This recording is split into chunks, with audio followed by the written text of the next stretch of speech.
So welcome everyone for joining us for our next American Tibet Medical Association youth webinar. We want to just say hello to everyone tuning in today, and the American Tibet Medical Association, also known as ATMA, has been putting on various webinars. So ATMA is a nonprofit organization that is member-led of Tibetan physicians in North America and South America.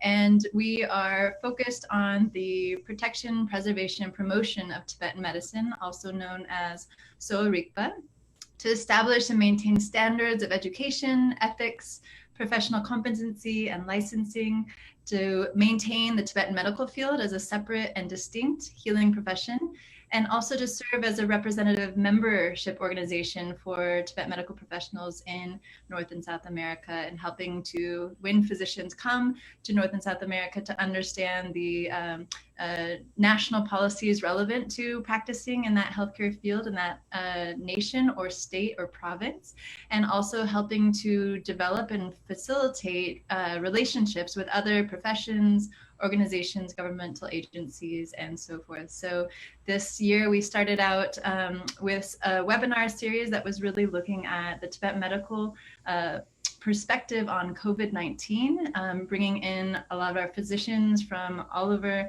particularly North America, but also Eastern Tibet and Lhasa, as well as India and Nepal. And so we've been really fortunate to have some fantastic conversations and discussions about treatment approaches, preventative approaches, as well as how it's understood in our Tibet medical system from our nosology. So helping us to map and have conversations with researchers and Western physicians as well.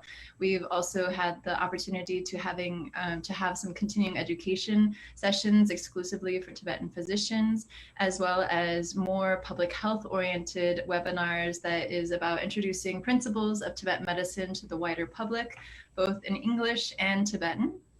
And now, with the help of our fantastic youth volunteers and rising great minds and coming into the healthcare profession as well, we have Tenzin Palkyi, who is a rising senior at the University of Texas at Austin. She's double majoring in biology and psychology and hopes to become a physician in the future as well. And Jetsun Jungne is our also technical support, and she is an entering freshman at UC Davis looking to study biology. So she's going to be in the background helping with all of the technical support, getting this on Facebook to all of you.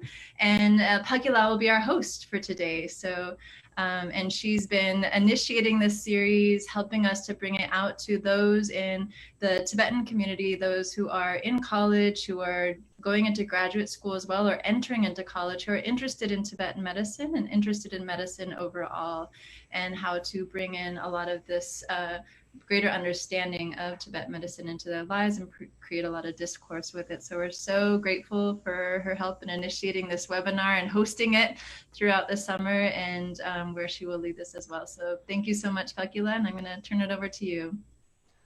Awesome. Thank you so much, Dr. Tawni. So I just want to say thank you to everyone that's been tuning in to our webinars, and they are recorded, so you can always come back to them if you can't make it to the live stream.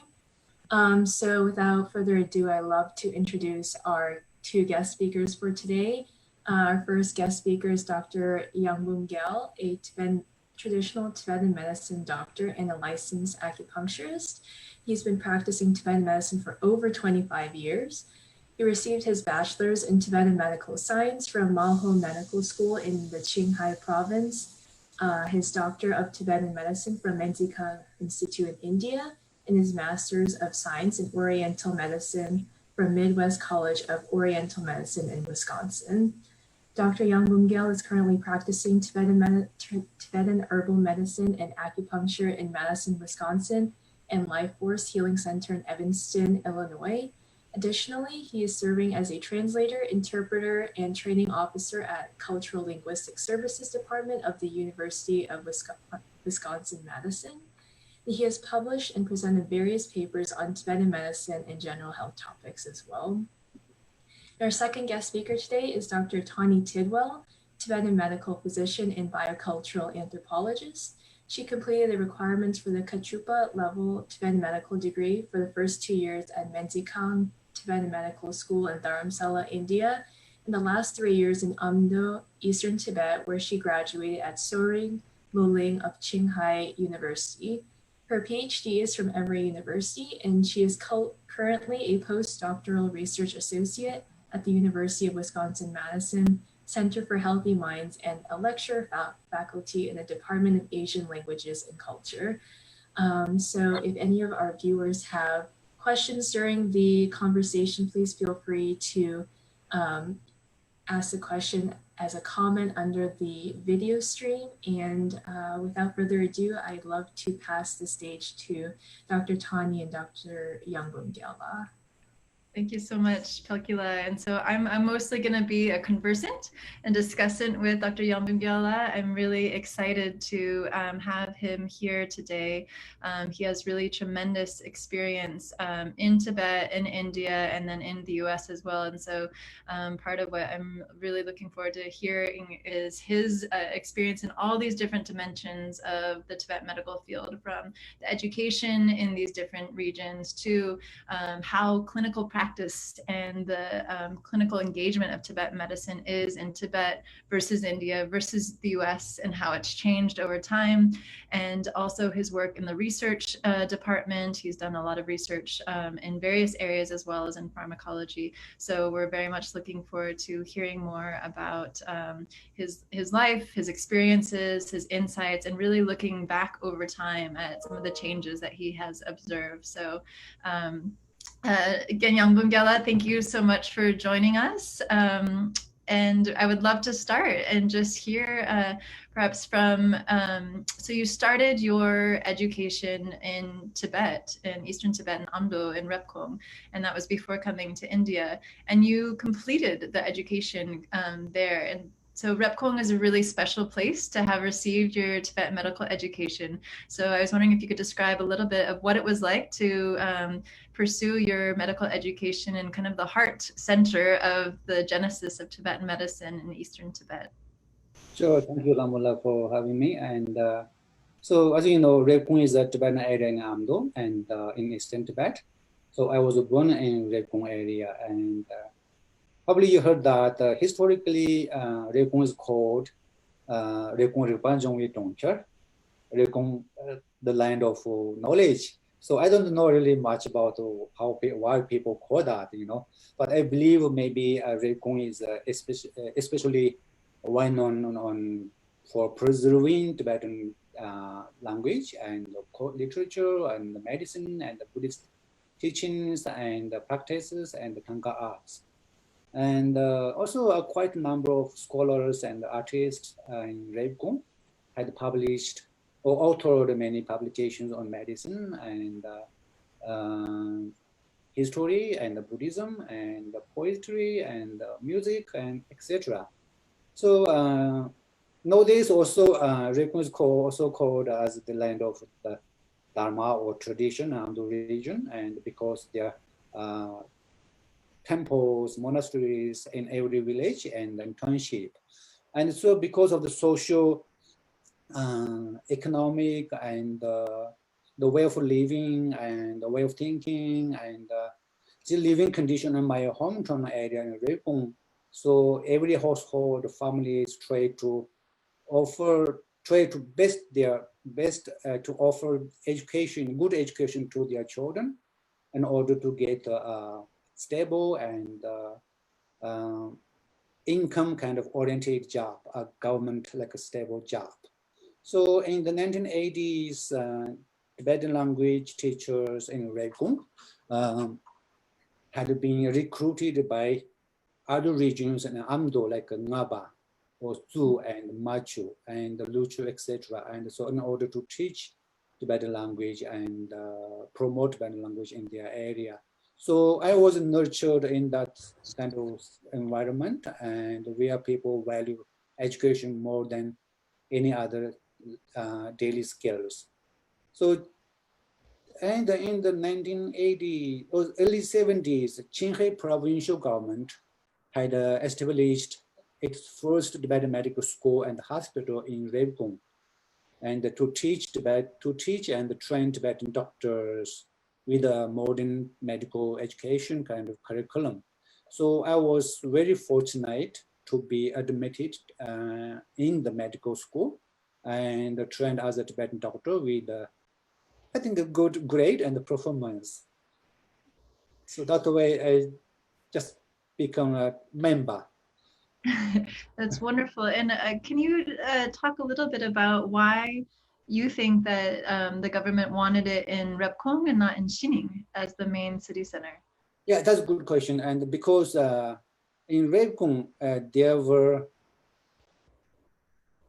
some of the Tibetan medical practitioners who had been trained as a Tibetan doctor, a qualified doctor, long time ago. And when the government loosened up their policy and reopening the traditional Tibetan medical clinics and reopening the monasteries, so the Qinghai government actually wanted to have the school in Xining, but those doctors in Reikong didn't want to go to Xining. That is a big city and mostly populated by Chinese people, and so they prefer to stay in their home area.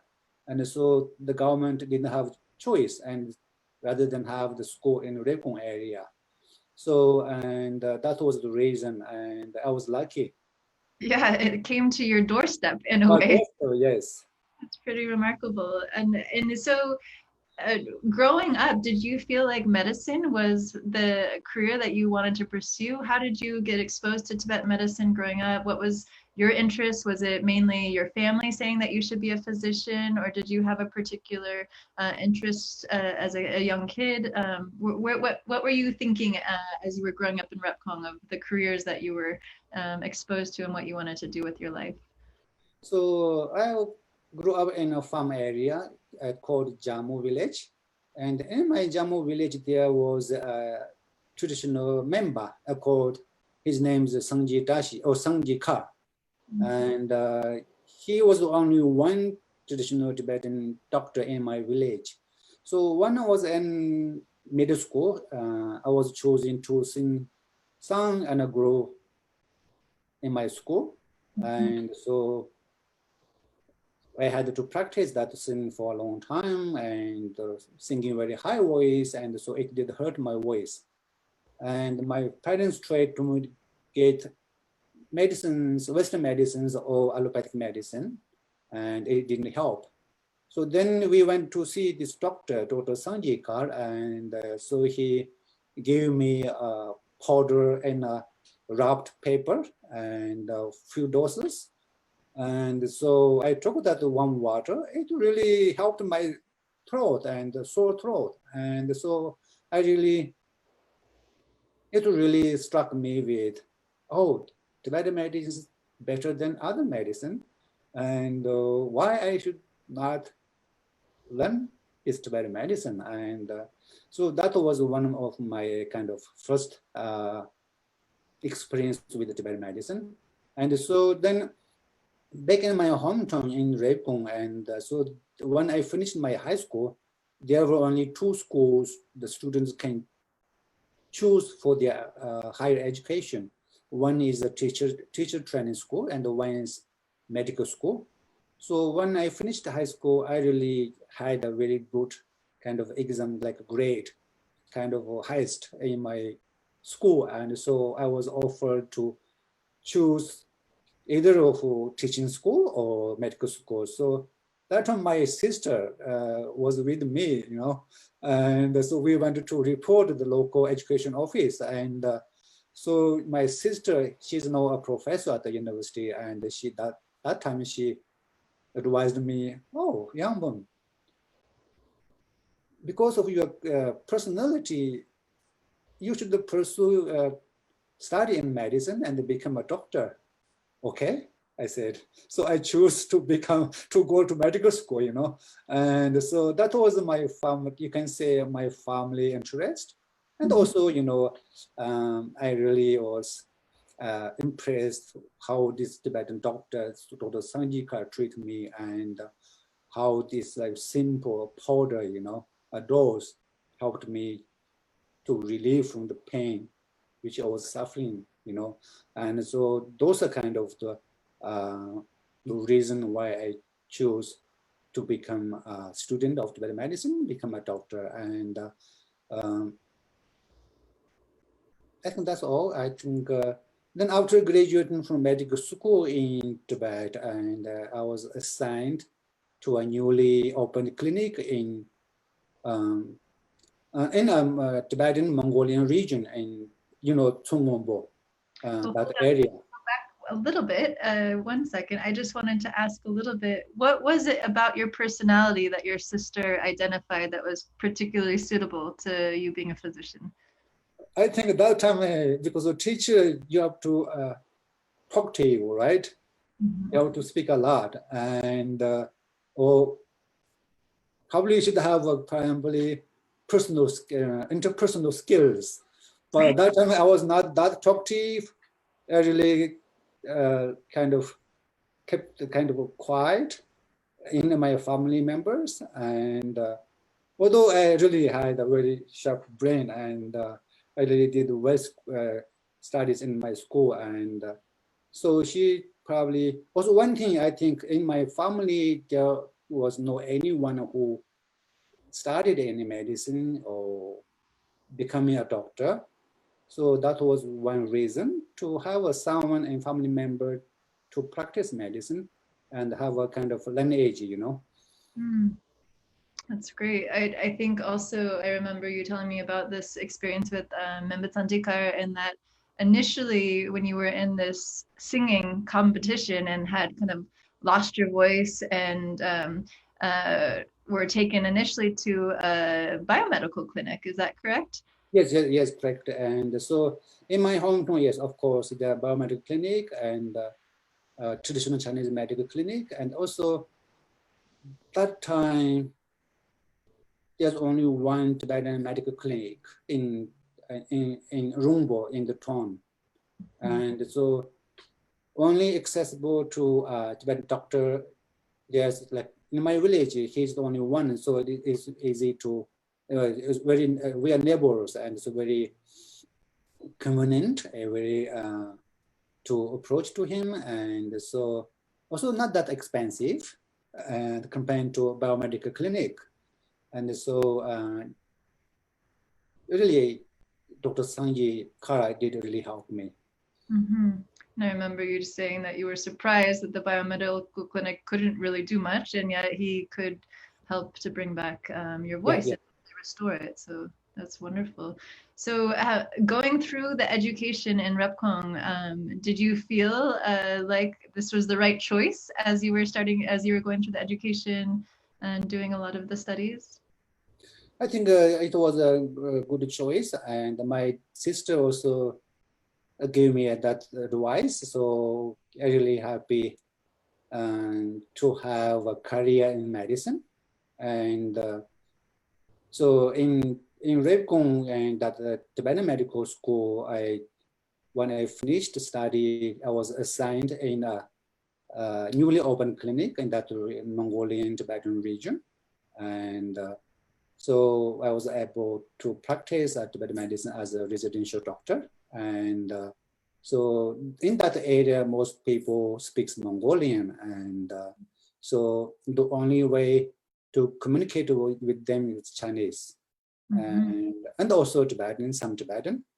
And then I was, because that was a newly opened clinic, I had a kind of opportunity to go to Lhasa to purchase medicines for my clinic. And so me and my two colleagues, we went to Lhasa, and then that was my first time going to Lhasa. And so Lhasa, the Holy Land in whole Tibetan region. And so I met there some Tibetan doctors and the medical students in Lhasa Medical School. And so then I met one Tibetan student who was also from my hometown.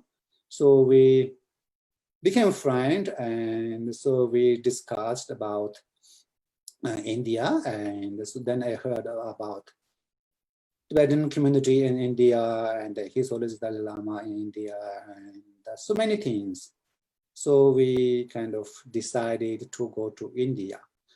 And before that, the reason I choose to go to India, when I reported to the local health department in that Mongolian Tibetan region, the officials in that department asked me to sign an agreement and deposit my diploma there. So saying that I have to remain there 5 years and no further study, no job transferring. So that time I was young and energetic. I really wanted to continue my study, pursue a higher education in medicine. So really there's no way to do that. What higher education were you looking for? I was looking for to go to college. You know, that time Tibetan Medical College or University in Qinghai, in Xining, already I think started that by that time. So there was really, I didn't see any chance there. So in training in Repkong, did you study the whole Gyushi, the whole 4 medical jantras, or only the Gyuchungsung? So in Repkong, that medical school, of course, we had to study whole Gyushu, 4 medical jantra, plus Shekong Shetang.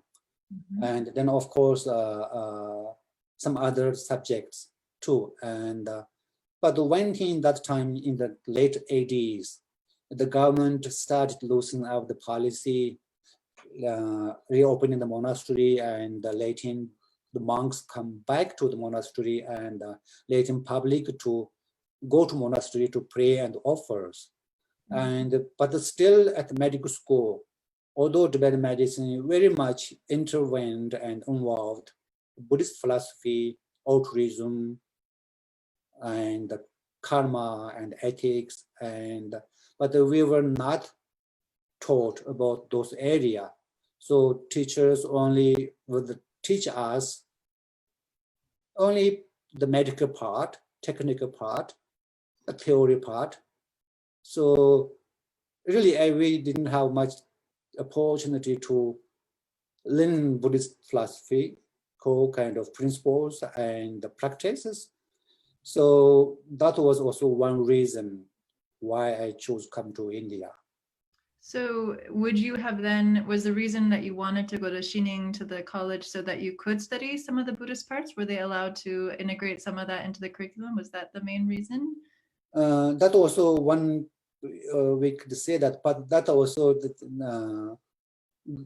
the slowly the Buddhist practices and schools and allowed to practice, to allow to study, and but not that very prominent, you know, and just started. And so I really didn't have much option, whether it could like happen in the school, in the medical school, or the government would allow the college or the have the Buddhist philosophical kind of curriculum in the teaching curriculum or in the medical school. So I really not sure about that time. But at that time, I really wanted to continue, or because the degree I got from the Tibetan Medical School in Repkong was a Bachelor of Tibetan Medical Science. But if I would get a higher education, that could be a master or MD or PhD, something like that in the medical college. So that was the one I was aiming for. So to get to be recognized and to have a degree, as well as allow you to do more research, more in-depth analysis of commentaries and applications to Tibet medical. Okay, yeah, great. It makes it's really amazing to me to think about how much has been able to develop since that time, and that your Repkong core has been such an amazing part of developing the possibilities for training in Buddhist philosophy and theory, right? Like Akutam Gyal creating the curriculum to be used at Qinghai University at Tibet Medical College to introduce Memba to Tibetan Buddhist philosophy and to restore, repair, kind of heal this major absence that was inflicted over the history. And so it makes me very grateful for those of us that came afterwards, that we had that opportunity that wasn't present when you were growing up, and that to see all, yeah. Not only that, also in the late 80s, when I was in medical school in Rebkong, and Dr. Tenzin, he was the most well-known or in Tibetan medical practitioner and or pharmacist in the contemporary Tibet. And so that time, the Tibetan Medical Hospital in Rebkong invited Dr. Tenzin to come to Rebkong. And you were there? I was there to have first kind of Zote practice, Zote learning in Rebkong in the Tibetan Medical Hospitals. I was there, and so also we received initiation of Zajue, the first tantra from Dr. Tenzin, and that was probably 88 or 87, and so that kind of, and medical kind of activities and exchanges and transferring the knowledge, and so happened in Rebkong, and it was the first time. It's amazing. So for our viewers, I just want to kind of contextualize this.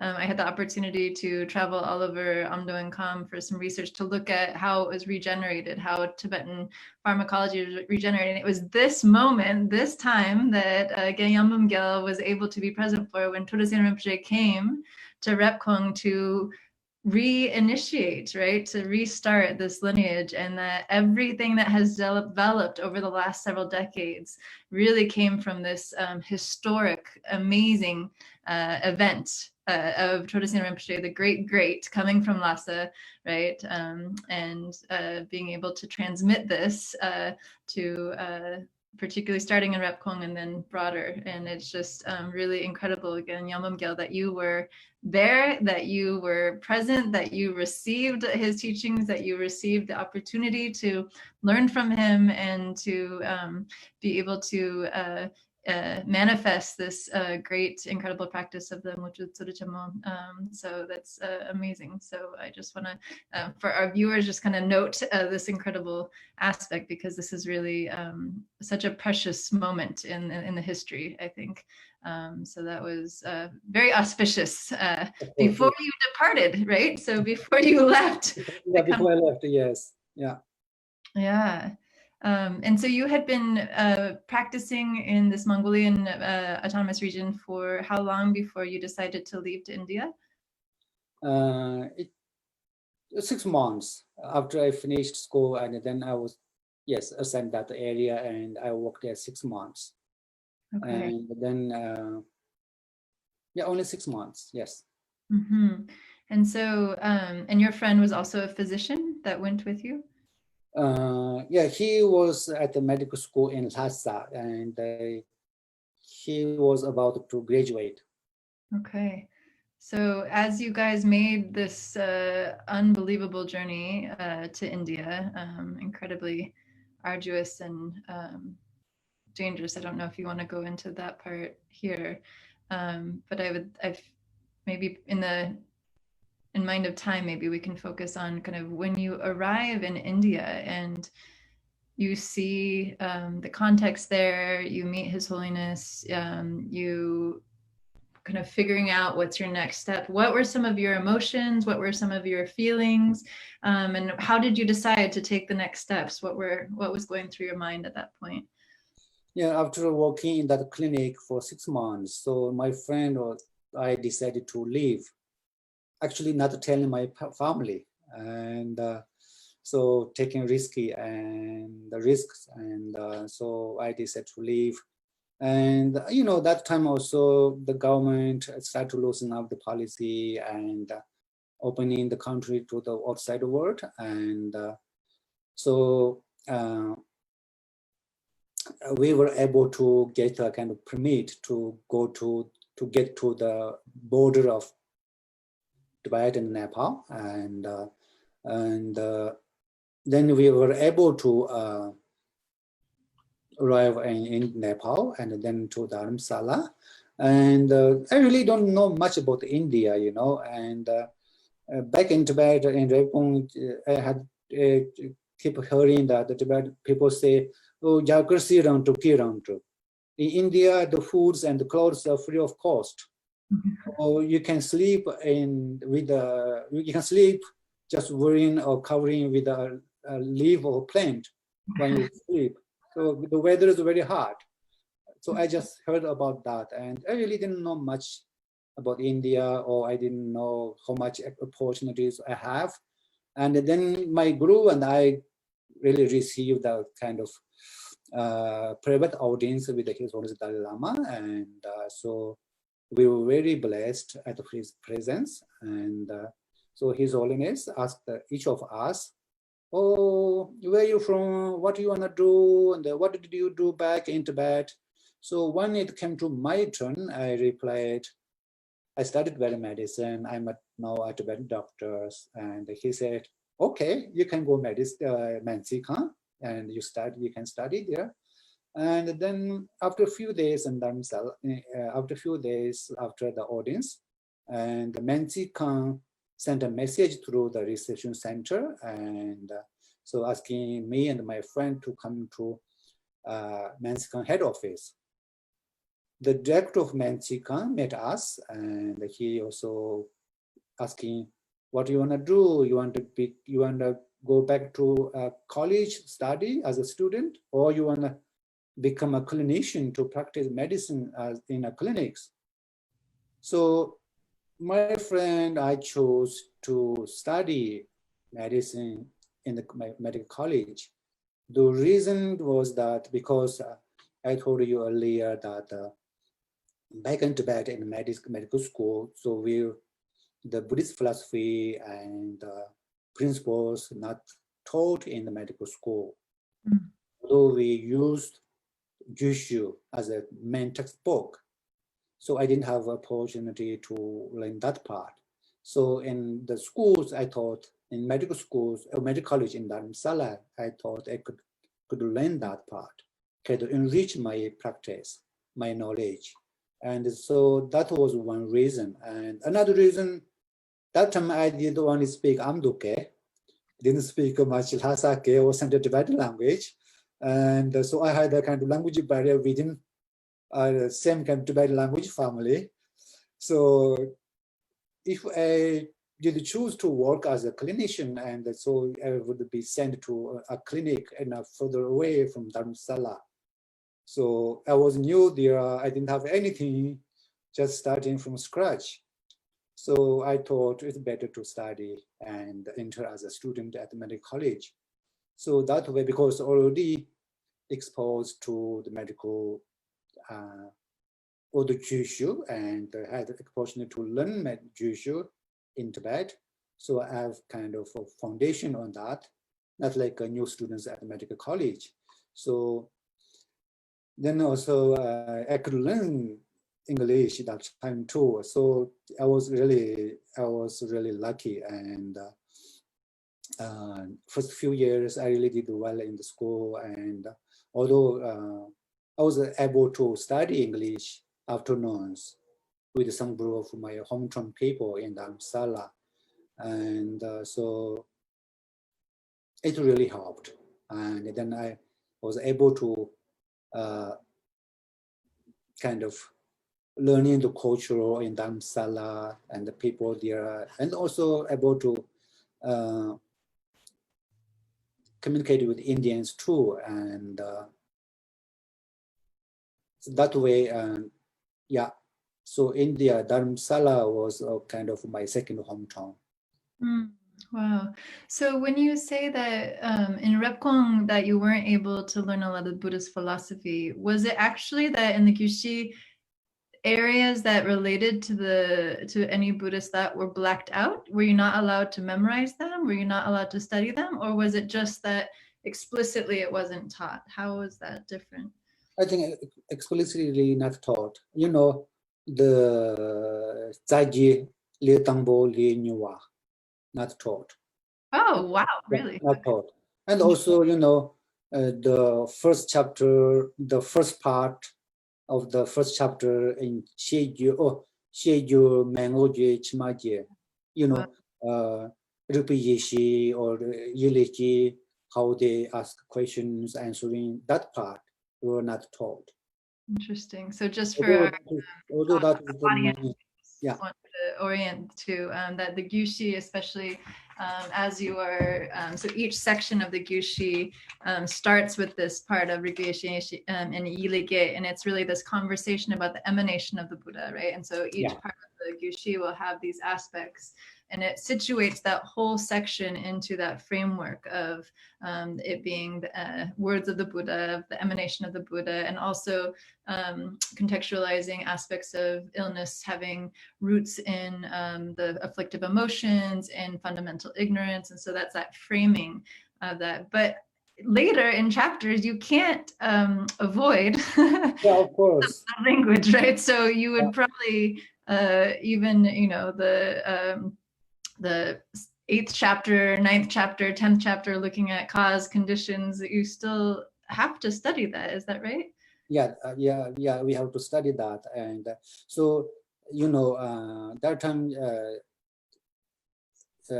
aku union and aku tamdinja, then aku dundu and aku kargang, and they are the main kind of teachers at medical school. And aku tamdinja, and he is really very well known and very, very deeply kind of educated in Tibetan medicine, and also he is a kind of tantric practitioner. And at the union also, that time he was the also kind of most prominent teacher in Tibetan medicine that time. And so I was able to learn and medicines from them, and very honored. So actually you did get some of that training when you were in Repkong. But and privately and not in the classroom setting. And that time also, the government to loosen up the policy, and the monasteries reopened. So actually, my uncle also one of the Gypsy, and the first Gypsy when the monastery opened, and also I was able to expose some Buddhist ideas from him. And then my father really, he was a really religious person, and he wouldn't do anything homework. So he had his own room, and so he stayed there for the night and the days, and just practice Dharma and recite mantras. And so he gave me some initiations in Dukkha and some other Tibetan religious texts. And so he also would take me with him to do some prayers and pujas at other family households. And so that time I was a kid, I really didn't want to do that.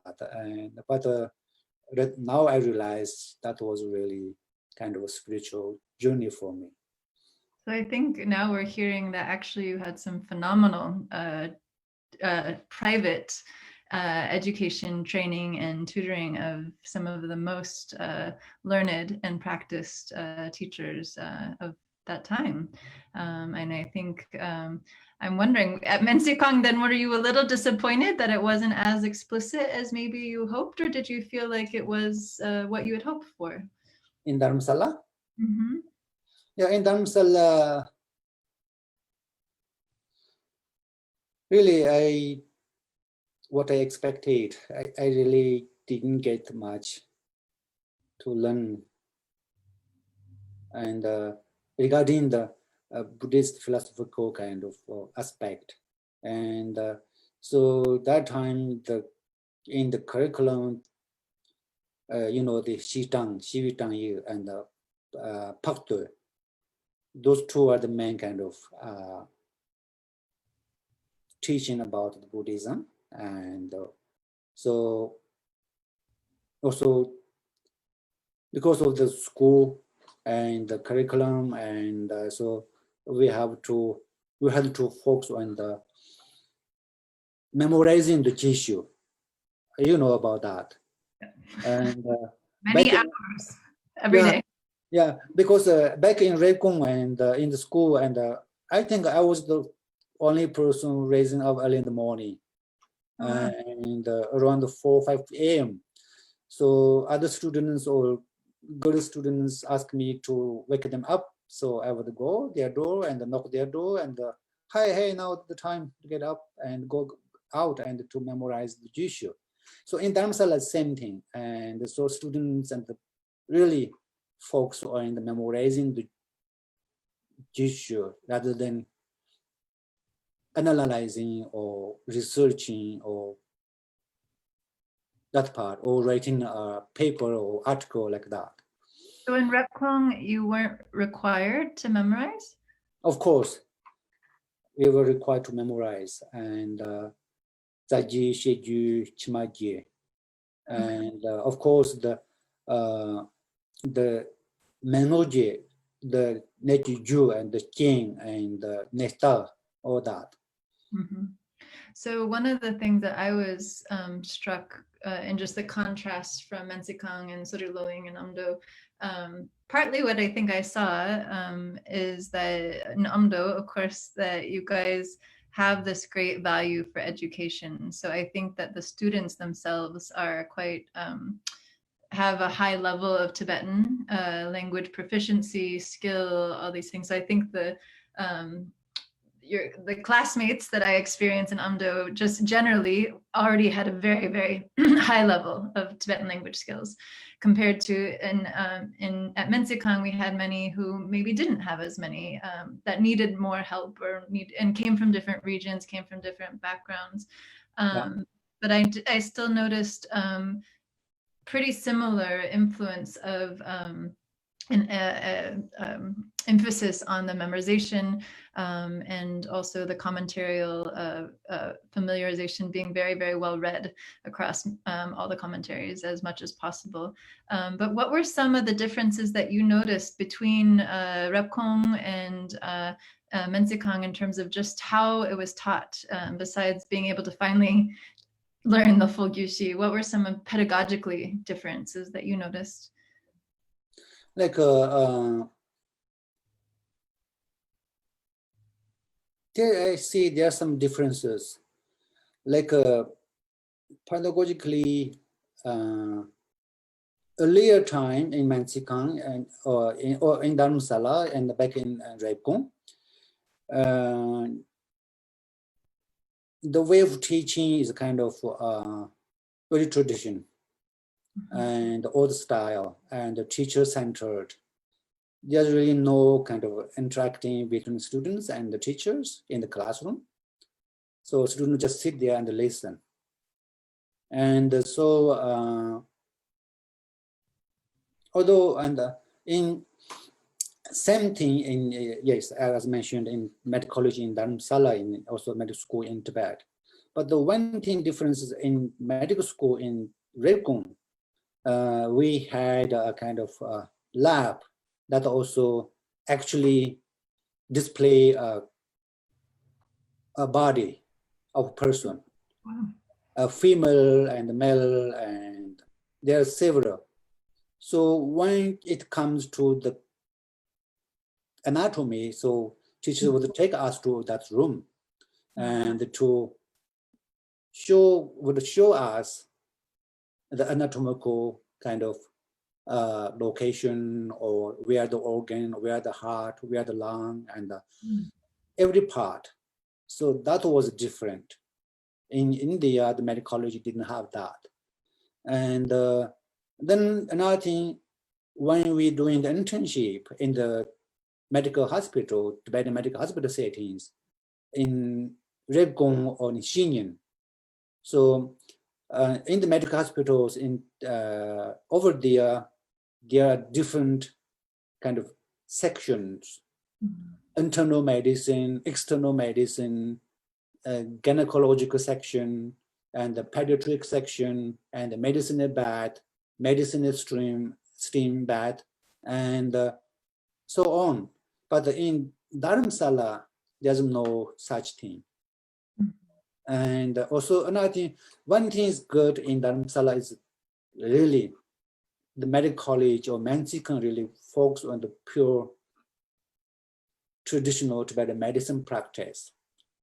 So there's no any kind of lab which have or X-ray or ECG or urine test or blood test, those kind of biomedical kind of settings. But back in Tibet, so most Tibetan medical hospitals have those in their medical settings, along with the Tibetan medicine kind of medical diagnosis room or inpatient room. And so I see this really struck me. And you know, some disease or some cases like cancer or hepatitis B and tuberculosis, it's really hard to diagnose just reading a pulse and the urine test. So you really must have combination of modern medical technology and or traditional medical insight and the knowledge or pulse reading techniques or that. What surprised me too is that even if it's not explicitly taught in Mensikang, right, physicians when they graduate are expected to learn how to read blood labs and urine labs and training, right?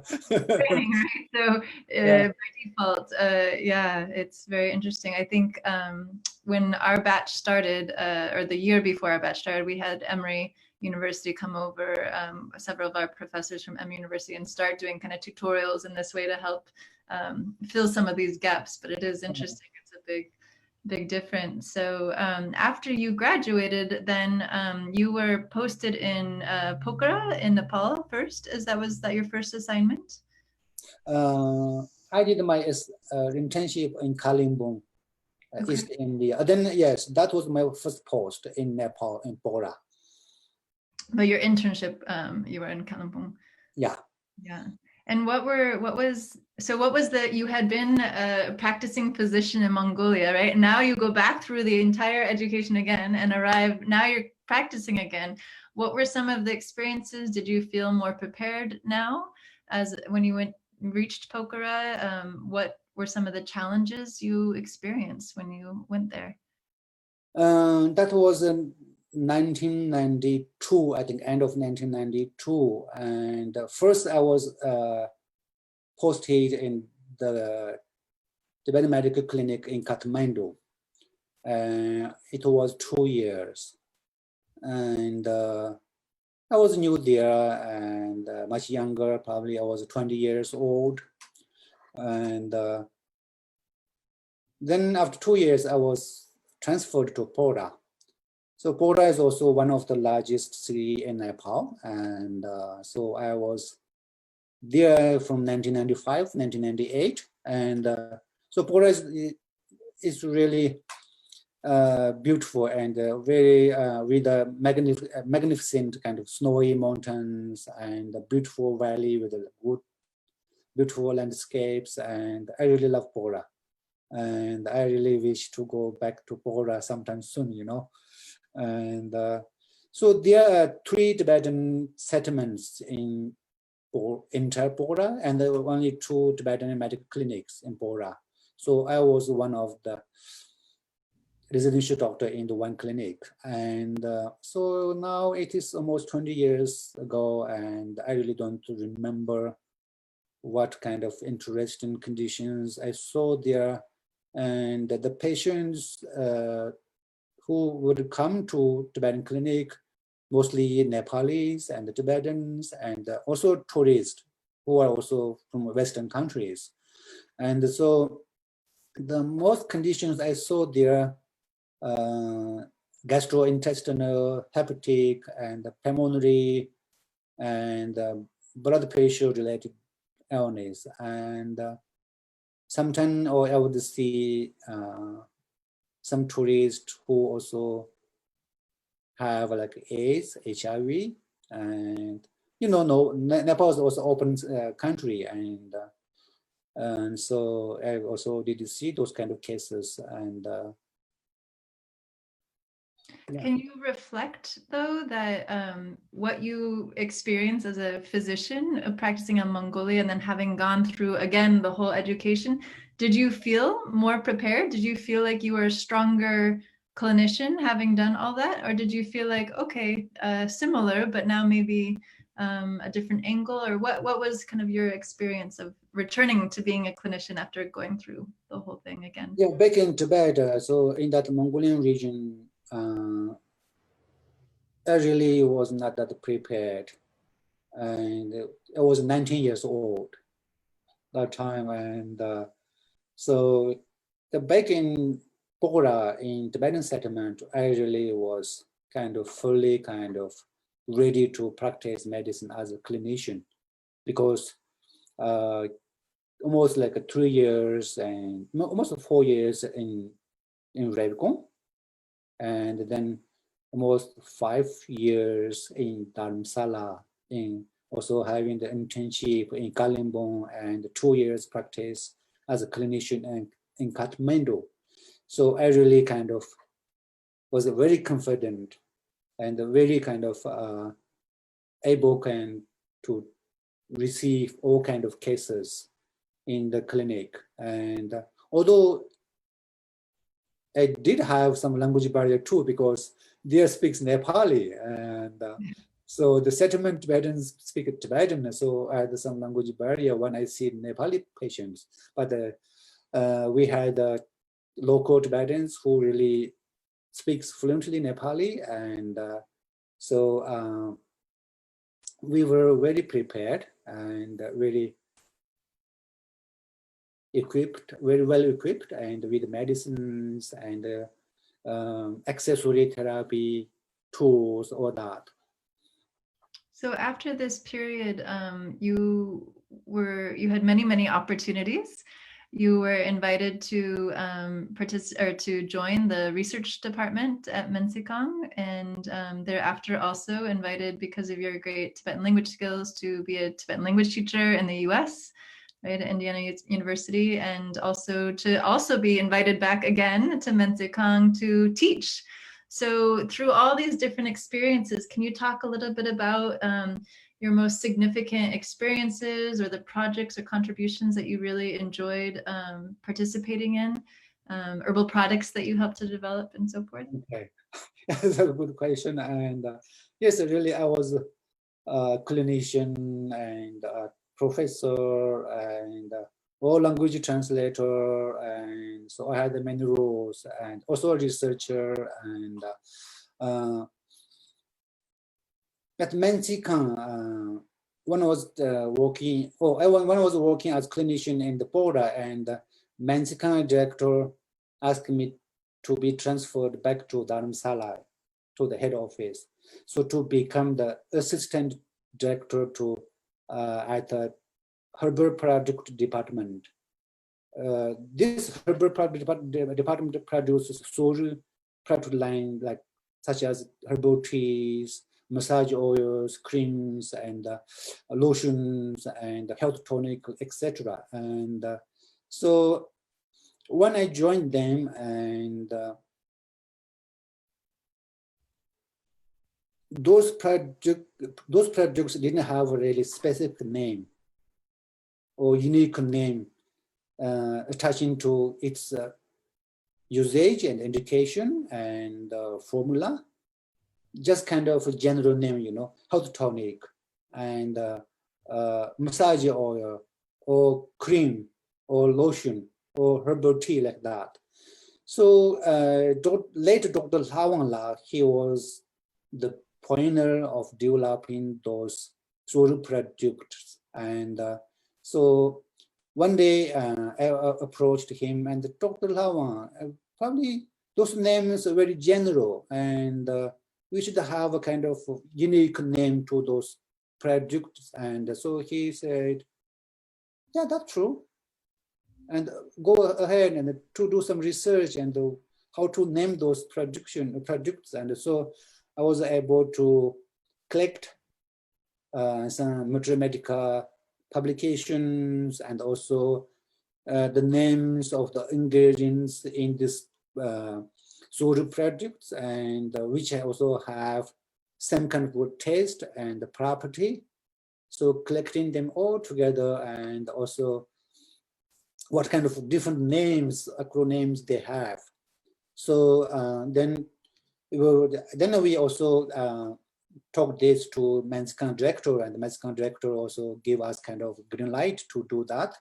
And so then we came up with names like hot tonic as a Tokye Chindi Jamso, and the massage oil as a Akachunum Dater, and anti-wrinkle cream as a Nyata Kamoli, and vitiligo cream as a Patichipa Damara, and the balm of wicks like Aru Yancham Danshin. Oh, let's say Aru Yancham Danshin, these wicks, the Tibetan balm.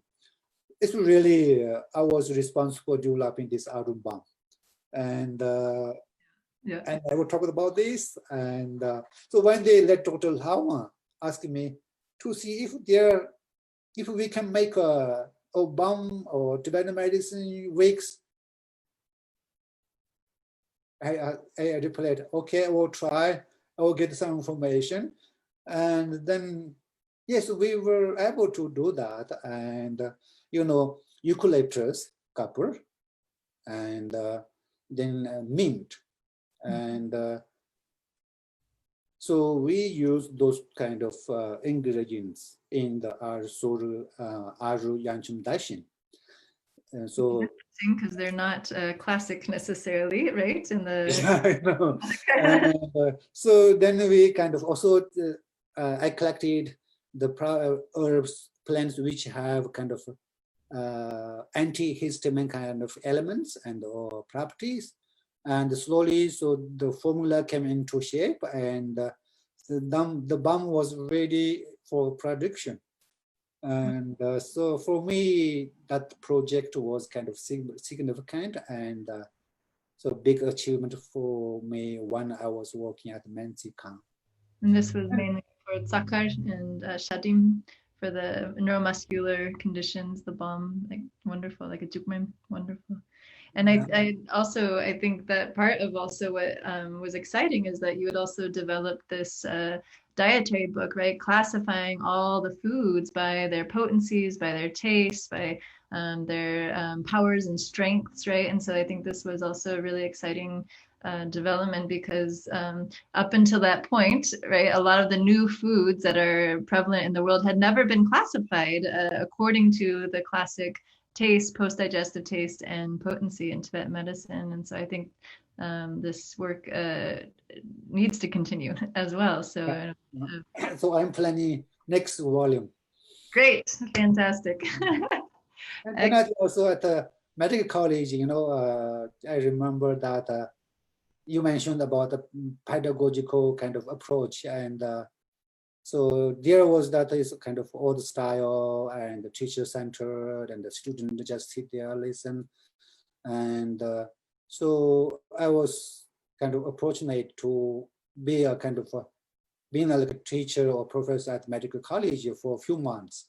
And because I had some experience teaching at the University of Indiana, Bloomington, language and medicine. And so when I was teaching at the medical college in Dharamsala, so I came up with a syllabus and splitting the class hours, like different sections, and so kind of warm up at the beginning to refreshing the previous lessons, and then pair work, and then learning new subject, and then conclusion. And so those kind of activities I kind of came out in the class, and I think the students did like that. Yeah. And having been a student in these classrooms where everyone was expected to be silent, right? You had also experienced a totally different pedagogy. So you were injecting these new techniques into. Yes. Wonderful. Great. Well, I want to make sure that we have time for questions from the audience too. But I want to make sure that we get to your experience in the US and also your time here. So after you were invited to University of Indiana, and then you were invited back to Mensikang, and then University of Indiana wanted to bring you back, right, as a Tibetan language teacher. But then you ended up actually shifting the focus and eventually coming to Madison, where you are now. Can you talk a little bit about that decision and what you were interested in developing, why you didn't stay at Mensikang, or what was going through your mind in terms of opportunities? So, sorry. One was working in the research department at Mensikang, I think 2000. So I did get contact with Indiana University Bloomington, and which also has a Tibetan language and history kind of curriculum and program. And so they invited me to come there and teach Tibetan language. And so then I took 2 years leave from Mensikang, and so went on teaching at Indiana University. And so that was also kind of, for me, like eye-opening experience. My first time coming to the West, and so experiencing educational system or program in US. And so I really learned a lot. And also I really worked out very hard. And so I was able to increase student numbers. And also I did take language courses, like English language courses, intensive English language courses when I was teaching. And in the morning, so I had to teach Tibetan language, and afternoon I had to take English courses. It was really, really hard for me, and I had to work a lot, and it was too much, you know, but I was able to survive. And then I went back to India, Dharamsala, back to Mensikang in 2002, and because my leave was up, and so I went back to Dharamsala, India. Then, you know, at that time I started working back in research department. And then 2004, Indiana University wanted me to come back, and also I really, for good, I also resigned from Mensikang. I went back to IU Bloomington and taught Tibetan language again. And then the department also asked me to teach Tibetan medicine course there. And so that what I also did. And you know, regarding the Tibetan medical practice in US, I think it was started in 2004 when I came back from India. I think the US is the most open society in the world, and very diverse, and very multicultural, and welcomes all kind of ideas and thoughts and knowledges and skills and languages and the people. So probably I am one part of that. And so Tibetan medicine in that time also, of course, it was now true. Tibetan medicine very new to people in the US, and compared to Chinese traditional medicine and the Ayurveda. And also there are not many Tibetan medicine practitioners currently in the US, and as well there are not many that publications available in English on Tibetan medicine. And so probably we have to work more on public education and awareness on Tibetan medicine in the US. And personally, some of the reasons I think why people are motivated to come to see a Tibetan doctor in the US. And I see there's no help from conventional medicine treatment, and people like a holistic approach with a focus on mind, body, spiritual, and maybe at the last result kind or solution. And or people think a combination of Tibetan medicine and conventional medicine would help. And some people think it would be interesting to try. And also Tibetan people, or some people lack of health insurance. And the Tibetan medicine is very low cost, low tech. And conventional medicine, also therapies were too expensive, these days. You must have a health insurance. Otherwise, there's no way to get health care. And then some get suggestions by other medical practitioners.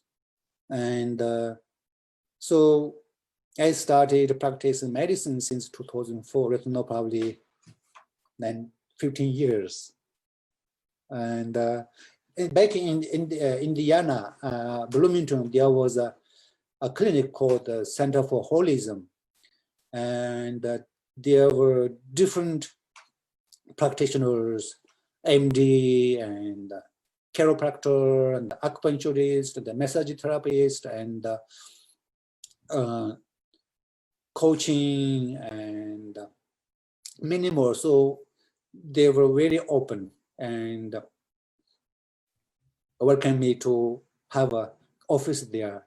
So I was lucky, Yeah, it was the first time entering the Western scene as a clinician as well. Yeah. So, wonderful. So I want to make sure that we get a chance to ask a couple questions, and I see Palkyi has come in. Palkyi, great, nice to see you. Is there questions that you'd like to put forth from the audience, or things that have come up for you?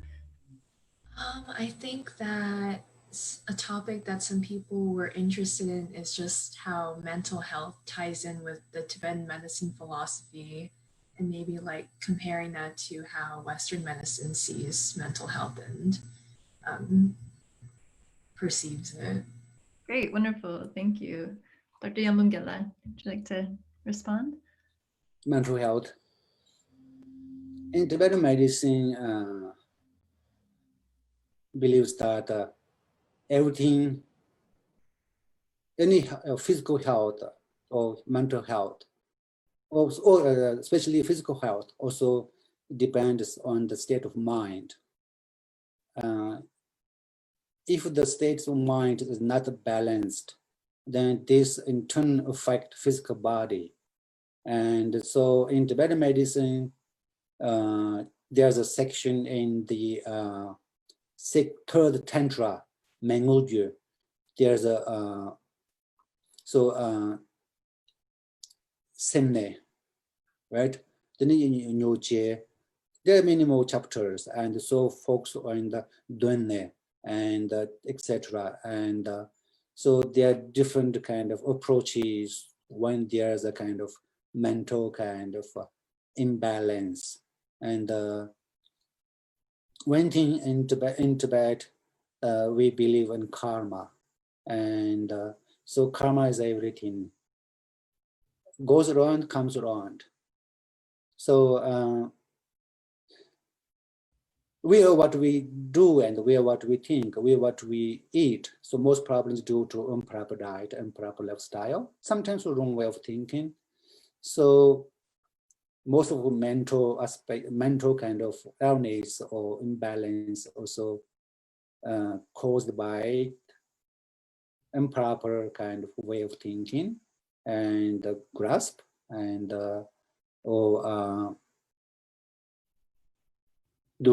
because of the social, economical, and educational, and personal, and all kind of relationship kind of problems. And so there's a different way to deal and treat for the different mental illness. And so, or if something wrong with your something happens in your mind, afflict with kind of depression or stress and tension and mania attack. So there's a way to deal with that. So you would go to see a Buddhist teacher or master to get advice or there are also another way to, get kind of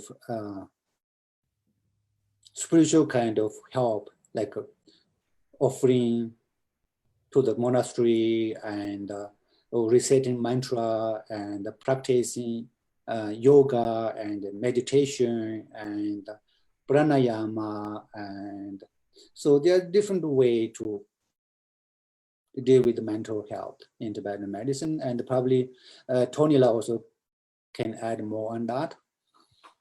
I think one of the things that was so exciting to me as a Westerner when I saw the theoretical structure of Tibetan medicine is that in Western medicine, right, we delineate the body as the nervous system, the neuromuscular system, the reproductive system, right?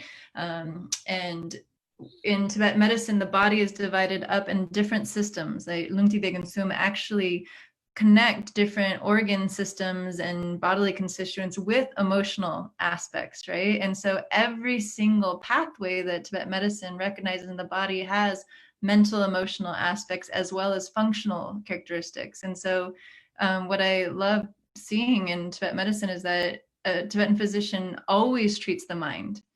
There's not a sense ever when the mind is not taken care of. And there's also recognition, and I love again Gyal talking about the dune in a lot of this category, which we might think of as more as mental illness, but the reality is they also have physical symptoms. And so you see that no matter what condition that you look at in Tibetan medicine, it's looking at the role of the mind acting on the body and the role of the body also acting on the mind. So there's this interplay. And I think one of the exciting things, and I think Palkyi and Jetsunla, when you guys are looking at moving into these pathways in graduate school and medical school and everything, is that now we understand in Western medicine and Western research that so many conditions have comorbidities with mental health, right? That gastrointestinal conditions such as IBS, IBD, Crohn's disease have massive comorbidities with anxiety and depression, and same with psoriasis and eczema and a lot of our chronic inflammatory conditions, asthma, allergies, autoimmune conditions, right? And so we know this in Western medicine. It's just that Western medicine hasn't been as focused on those connections because it put mind here and it put body here, right? And then historically only tracked the mind aspects here and the body aspects here, but Tibetan medicine always saw this interconnection and then tracked them together throughout history. So it's an intellectual history that's informing the medical system and how it diagnoses, how it treats, how it understands these conditions. And because of that, it has so many insights into mental health disease that actually has major gut problems, right? Many people who have depression and anxiety have major metabolic digestion issues, so, or pain syndromes, or, so forth. So I think it's just an exciting time that so much can be learned between the two of them. So, and the Tibetan medicine also is a holistic approach to healthcare, and so mind and body is very much intertwined, and if something wrong in the mind, it's affected by physical body. If something wrong with the physical body, it affected the mind. So Tibetan medicine is for that. Absolutely. And Yangbum Gyal, you decided to pursue your acupuncture degree also after you reached the US. Was that because of licensure issues here in the US, or what drove that decision?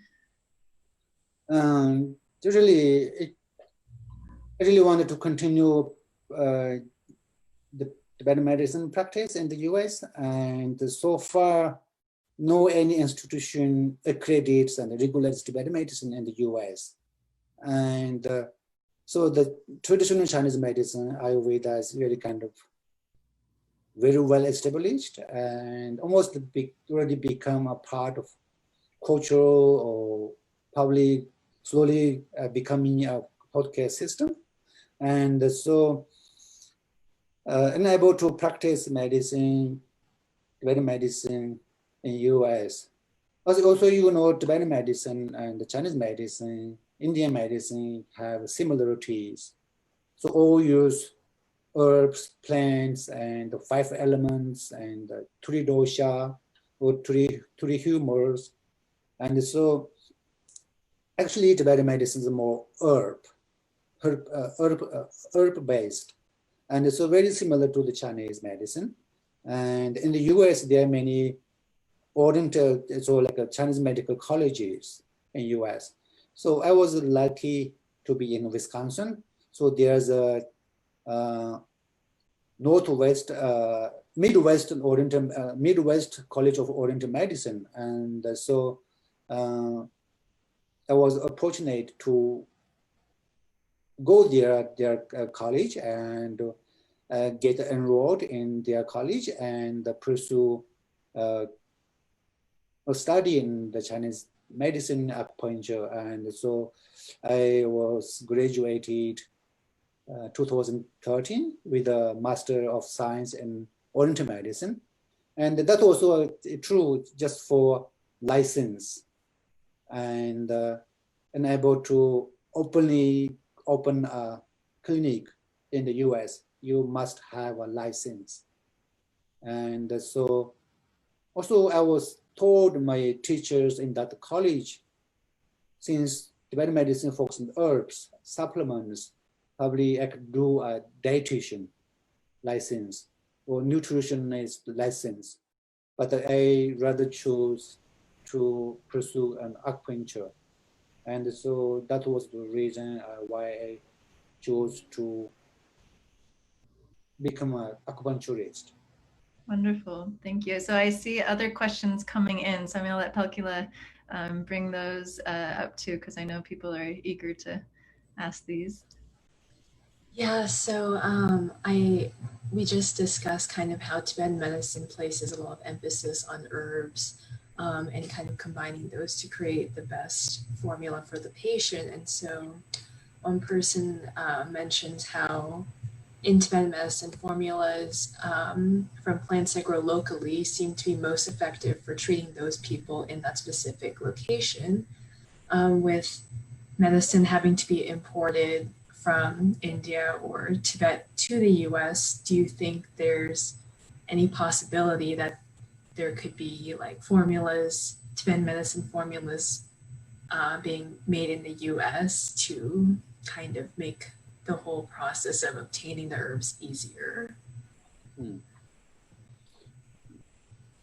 Yeah, it is possible, I think, and or you would see in the shelves of the Walgreens, CVS, there are many supplements made from herbs. And of course they are regulated, but still they are based on the herbs, plants. And so also you would see traditional Chinese medicine clinics all over US. So they also here and some, there in the US also some traditional Chinese medicine herbal formulas also prepared in the US, made in the US. So only, of course, yes, and some specific herbs plants only grow in Tibet, but there's a possibility to get into US. And so one thing also in US, as I said earlier, there are not many Tibetan medical practitioners in US, and also not that many consumers in the US, but numbers are growing. So I see in the future, there's a possibility and to make formulas in US, make available in the US population, and it's possible. So Yangbum Gyal, given all your experience in Tibet and India and now in the West and the US, if you were speaking to Tibetan youth interested in a career in Tibetan medicine or Western medicine, but interested in the concepts of applying Tibetan medicine or Buddhist theory, what advice would you give to them? Let's say,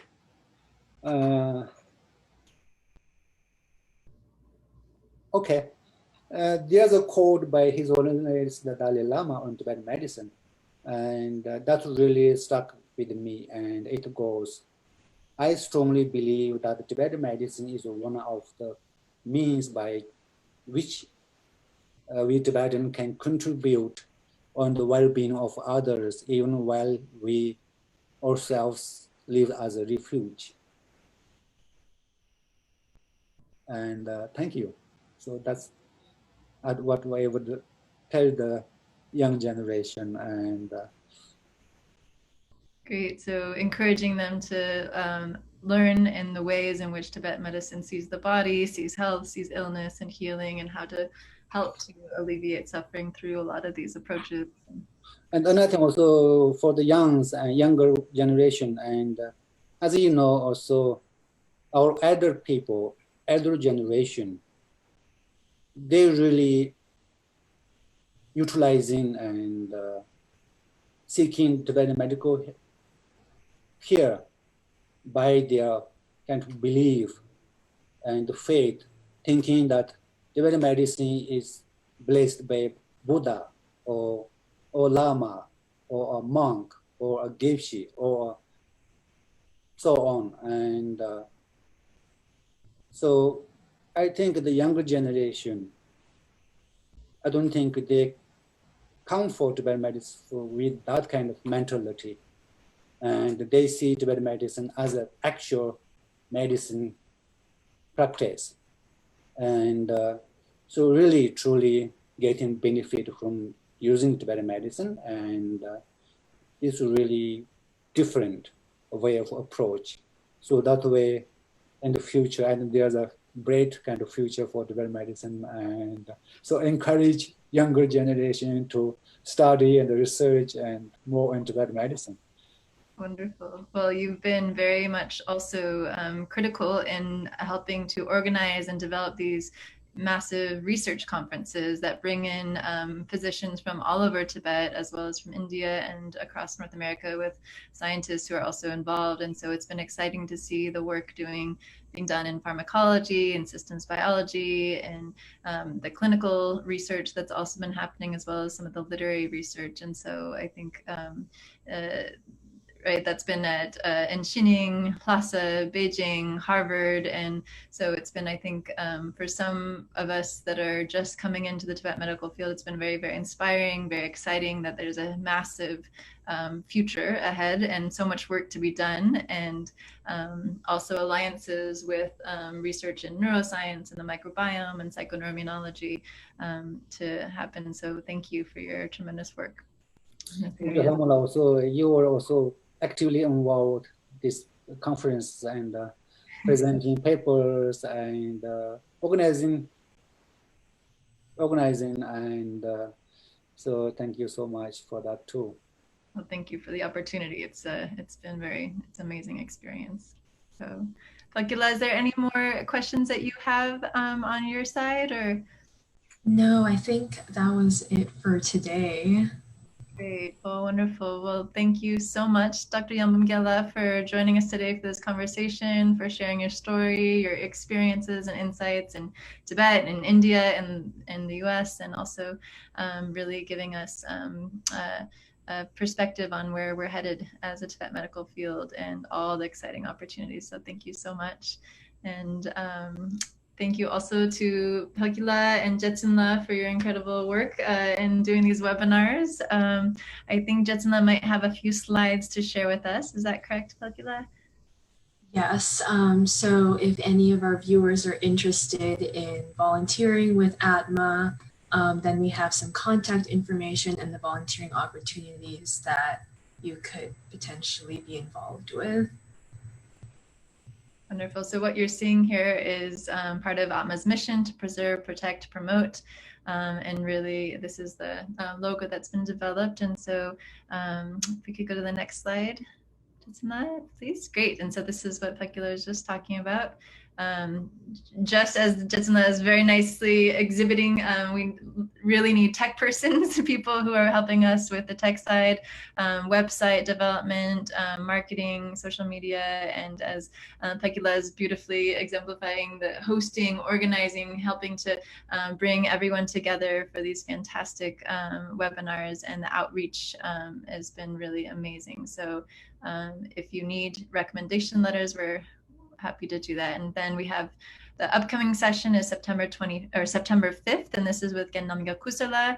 So he is in Dharamsala. He developed the Kusar Tibet Medical Clinic, and as one of our senior physicians, tremendous background, also led the research department, has innovated a lot in pharmacology and done a lot of great research too. So we're really excited to have him also in the upcoming session. And next slide, please. Yep. So there's the American Tibet Medical Association website, email if you have any further questions, our Facebook address. And so we're just really delighted to have you all here with us. And thank you so much for tuning in. Thank you. Thank you, everyone.